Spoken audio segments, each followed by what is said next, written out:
Today we're fighting back from the deepest economic crisis since the Great Depression.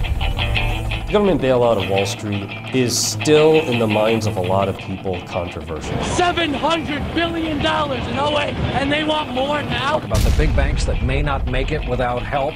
One particular bank is in trouble tonight for what it chooses to do with its money. It's insulting. Chrysler is requesting a $7 billion loan. GM needs temporary government funding. What I'm talking about is using our existing legal structure as a tool that can make it easier for General Motors and Chrysler. Executives are making big bucks on bringing back a sense of normality to the company at the cost of jobs. We're going to start seeing the retail sector collapse. Now, a Pasadena woman facing eviction apparently set fire to her rented home and then committed suicide. Nothing has been fixed. Nothing has altered. This is unacceptable in America.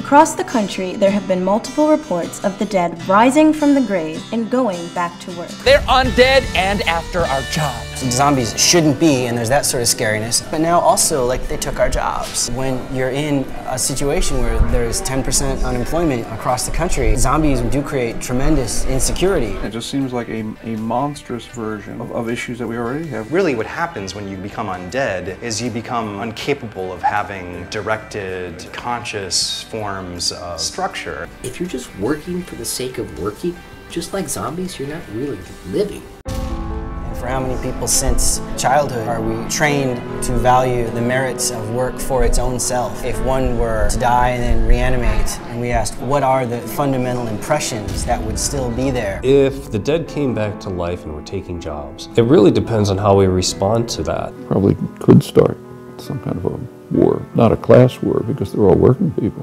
What you did during life is going to affect the kind of zombie you are. So if you hang out at the mall, you end up going back to the mall, and you're a mall zombie. That's pretty horrible. Is it unethical to put a person in a situation where they could die at their job if they've already been dead for a few years? If all we have is the work part of that, and we just hunger for more and more and more, I think that's a kind of zombification of our culture.